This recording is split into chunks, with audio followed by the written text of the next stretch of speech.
Hello everyone and welcome to 90 days target series for SSC CGL 2023। आज day 38 है, 23 अप्रैल 2023 यानी Sunday के लिए टारगेट है। तो संडे का दिन हमारा रिवीजन डे होता है, तो आज हम रिवाइज करेंगे। देखते हैं आज हमें क्या क्या रिवाइज करना है। पाइप एंड सिस्टम का रिवीजन हम कल कर चुके हैं यानी कि सैटरडे में। तो आज हमें टाइम एंड वर्क का रिवीजन करना है।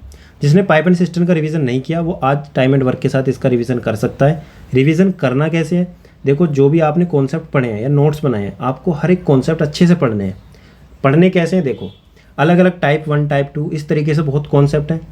बहुत से कॉन्सेप्ट ऐसे हैं जो आपको बहुत ज़्यादा इजी भी लगे होंगे, आते भी होंगे, पर कुछ कॉन्सेप्ट ऐसे हैं जो आपने सीखे हैं पर सीखने के बाद भी आपको दिक्कत आ रही होगी उसमें। तो वो कॉन्सेप्ट आपके दिमाग में होने चाहिए कि यार ये वाले कॉन्सेप्ट मुझे बहुत ज़्यादा दिक्कत करते हैं। तो इसका फ़ायदा क्या होगा, इसका फ़ायदा ये होगा जब 90 दिन कंप्लीट हो जाएंगे टारगेट सीरीज़ का, तो 30 दिन जो हम रिवीजन डे सीरीज़ चलाएंगे जिसमें हम रिवाइज़ करेंगे, तो उस टाइम पे आपको पता होना चाहिए यार टाइम एंड वर्क और पाइप एंड सिस्टम का ये वाला जो कॉन्सेप्ट है यानी कि एफिशिएंसी से रिलेटेड जो कॉन्सेप्ट है, इसमें मुझे बहुत ज़्यादा दिक्कत आती है। तो सिर्फ आप उसी को पढ़ोगे। जब आपको रिवीजन डे में पता ही नहीं है कि क्या आपकी वीकनेस है, तो जब यहाँ पे 30 दिन में लास्ट डे में मॉक के साथ जब रिवाइज करेंगे हर एक चैप्टर को, तो आपको पता नहीं चलेगा मुझे क्या पढ़ना है। जो 90 दिन का मटेरियल है वो आप 30 दिन में पूरा नहीं पढ़ सकते। 30 दिन में सिर्फ वही चीज़ पढ़ी जाएंगी जो आपके वीक टॉपिक्स हैं, और वीक टॉपिक में भी वीक टाइप। ठीक है, हर एक चीज़ पता होनी चाहिए। तो पता कैसे चलेगी, जब आप खुद को टाइम दोगे, रिवाइज करोगे, अच्छे से हर एक चीज़ पढ़ोगे। ठीक है, तो अपनी कमी जो पहले अच्छे से पहचान लेगा उसको बहुत ज़्यादा लीड मिलेगी लास्ट में। अब बात करते हैं क्वेश्चंस की। ये तो हो गया कॉन्सेप्ट की प्रैक्टिस करनी है और जानना है, अपने दिमाग में फीड कर लेना है और टिक भी कर लेने नोट्स में कि यार ये वाले क्वेश्चन दिक्कत आ रहे हैं। अगर दिमाग में फीड नहीं हो पा रहा तो क्वेश्चन कॉन्सेप्ट में भी टिक कर लेना है, यार ये वाला कॉन्सेप्ट जो मुझे दिक्कत देता है। इसी तरीके से जब क्वेश्चन की प्रैक्टिस करिए बुक से यानी प्रीवियस ईयर, तो वहाँ पर भी सर्किल या लाइन खींची होंगी जो कि मैं हर बार बताता हूँ। तो वो जो क्वेश्चन है उनकी फिर दोबारा प्रैक्टिस करनी है, उसमें भी आपको पता चल जाएगा यार ये वाला क्वेश्चन कॉन्सेप्ट पढ़ने के बाद भी ये वाला क्वेश्चन मुझे बहुत ज़्यादा दिक्कत देता है। तो इसको मैं बाद में रिवाइज करूँगा जब लास्ट के 30 डेज बचेंगे। क्लियर? ठीक है, अब आज आते हैं आगे। ग्रामर में क्या करना है, ग्रामर में 100 प्रीवियस ईयर क्वेश्चंस करने हैं वॉइस के। अभी तक 300 के आसपास क्वेश्चंस कर लिए होंगे सभी ने। 300 भी नहीं किए तो 200 तो कर लिए होंगे। तो 200 क्वेश्चन करने के बाद जब हमारा 40 डेज़ का टारगेट पूरा कंप्लीट हो जाएगा, 45 डेज़ का, यानी कि ग्रामर पूरी कंप्लीट हो जाएगी, उसके बाद हम 100 क्वेश्चंस यानी वॉइस के 100 नरेशन के ऐसे डेली करते रहेंगे। तो पूरे इसके भी 600-700 क्वेश्चन या 1000 क्वेश्चन ऐसे हर एक टॉपिक के कर लेंगे, चाहे वो एरर हो। 1000 क्वेश्चन सभी के करेंगे। सेंटेंस इंप्रूवमेंट के 1000, एरर के 1000, और इसी तरीके से हर एक टॉपिक के 1000 मतलब क्वेश्चंस करेंगे। तो फिलहाल 200 हुए हैं, तो इसका मतलब ये नहीं है सिर्फ 200 ही क्वेश्चन करेंगे, ये बहुत कम है अभी। तो हम पूरे 1000 क्वेश्चन करेंगे, पर बाद में फ़िलहाल सिर्फ इतना आइडिया लग गया हमें कि एलिमिनेट करके इस टाइप से क्वेश्चंस होते हैं, ये एक्टिव होता है, ये पैसिव होता है, इस टाइप के क्वेश्चन पूछे जाते हैं। क्लियर? इसमें वोकैब में क्या रिवाइज़ करना है, वन वर्ड सब्स्टिट्यूशन जो इस हफ्ते में हमने रिवाइज़ करें हैं उसी को रिवाइज़ करना है। इसके अलावा सिनोनियम जो भी इस हफ्ते में पढ़े हैं उनका रिवीजन करना है। अब जब बात आती है मंडे की, तो मंडे में क्या करेंगे, 50 वन वर्ड सब्स्टिट्यूशन जो भी हमने लास्ट के 30 डेज़ में पढ़े हैं सिर्फ उनका रिवीजन करते चलेंगे। और साथ के साथ अभी तो हम 20 पढ़े थे, अब डायरेक्ट हम 30 सिनोनियम पढ़ेंगे। जरूरत पड़ी तो इसको अगले नेक्स्ट वीक से 50 भी कर देंगे। क्लियर? कहाँ से करने हैं, pinnacle, black book, Neetu ma'am या किरण, कोई भी एक बुक लो जिससे आप पढ़ रहे हो, उसी से आपको ये पढ़ने हैं। आज रीडिंग कॉम्प्रिहेंशन में कुछ नहीं करना, 2 मॉक देने हैं। एक मॉक में 10 मिनट लगती है, ज़्यादा से ज़्यादा वैसे 8 मिनट लगती है, पर कोई बात नहीं, 10 मिनट मान के चलते हैं। 10 मिनट लगेगी एक मॉक में। इसी तरीके से 2 मॉक देने यानी कि 20 मिनट। 20 मिनट के बाद आधे घंटे में आप सभी टॉपिक का एनालिसिस कर सकते हो। यार ये वाला टॉपिक मेरा वीक है, क्लोज टेस्ट में गलती हो रही है। इस तरीके से आधे घंटे या 1 घंटा आप इसको दे सकते हो। और करने कहाँ से मॉक, MB बुक से कर सकते हो, MB पब्लिकेशन की बुक से करना है तो। अगर है बुक तो अच्छी बात है, नहीं तो टेक्स्ट बुक TCS पैटर्न के क्वेश्चंस कर सकते हो। 25-25 क्वेश्चंस के 2 मॉक लगाने हैं। क्लियर?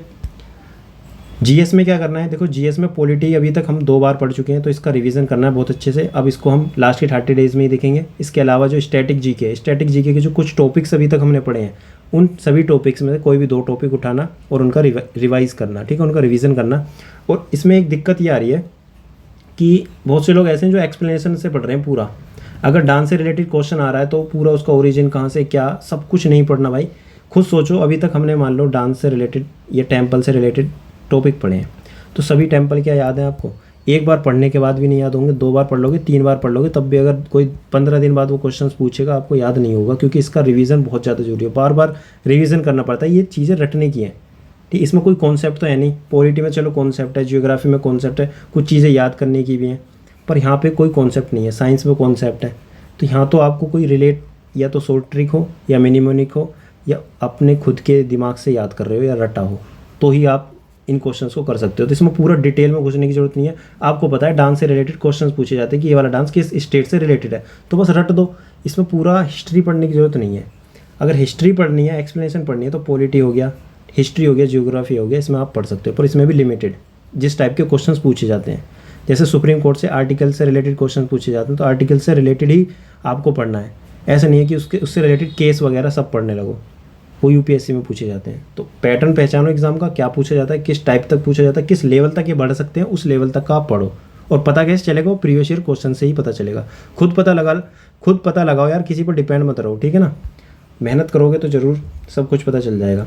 अब बात करते हैं रीजनिंग की। रीजनिंग में क्या करना है, सिर्फ रिवीजन करना है। किसका, वीक टॉपिक्स का। अभी तक हमने मॉक दिए हैं इतने सारे, तो आपको पता भी चल गया होगा वीक टॉपिक। वैसे मैंने ऑलरेडी टारगेट सीरीज़ में 30 दिन तक जितने भी वीक टॉपिक्स होते हैं मोस्टली स्टूडेंट्स के, जिसमें प्रॉब्लम आती है, missing number series, alphabetic series या एनालॉजी वगैरह, सब कुछ मैंने करा दिया है। पर फिर भी कोई ऐसी वीक टॉपिक जो उसमें नहीं हो पाए, आप कमेंट करके बता सकते हो, उसको भी ले लेंगे। पर फिर भी अपने वीक टॉपिक को हफ्ते में 2 बार या 3 बार उन वीक टॉपिक के 100 क्वेश्चन या 50 क्वेश्चन, जो भी आपकी स्पीड है, जिसमें भी आपको टाइम दे पा रहे हो, मतलब जितना भी आप टाइम दे पा रहे हो अपने अकॉर्डिंग, पर करने जरूर है। वीक टॉपिक ही आपको स्ट्रॉन्ग बनाएगा। मतलब कि वीक टॉपिक को जब रिमूव करोगे तभी आपके अगर 40 नंबर आ रहे हैं तो वो 45 प्लस आएंगे। अगर ये वीक टॉपिक वीक ही रहे, आप मॉक देते जा रहे हो, तो नंबर नहीं बढ़ेंगे। वो बात अलग है, कभी रीजनिंग का मतलब मॉक टेस्ट इजी आ गया तो आपके 45 आ गए या 42 आ गए, तो इसका मतलब ये नहीं है कि आप हर बार वो मार्क्स मतलब कांस्टेंट रख पाओगे। कांस्टेंट रखने तो वीक टॉपिक स्ट्रॉन्ग बनाना पड़ेगा, ठीक है। इतनी बात आ गई समझ में। ये हमारा डेली रूटीन है, इसको आप अपने अकॉर्डिंग अरेंज कर सकते हैं और मॉडिफाई कर सकते हैं। इंग्लिश 3 घंटे की जगह 2 घंटे में हो रही है तो बहुत अच्छी बात है। मैथ्स में 3 घंटे की जगह 4 घंटे में हो रही है, तो 4 घंटे में करो।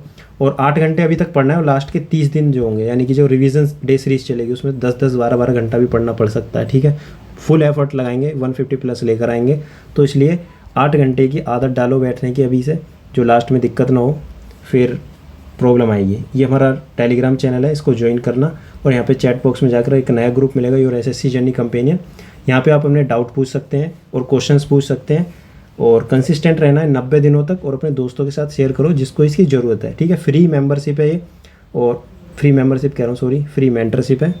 और अपने दोस्तों के साथ शेयर करो जो भी इसमें जुड़ना चाहता है। और बस कंसिस्टेंट रहो, और इतने डाउट वगैरह मत पूछो, और इतने डाउट वगैरह मत रखो कि यार हर एक बार ये पूछो कि मार्क्स कैसे इंक्रीज़ होंगे।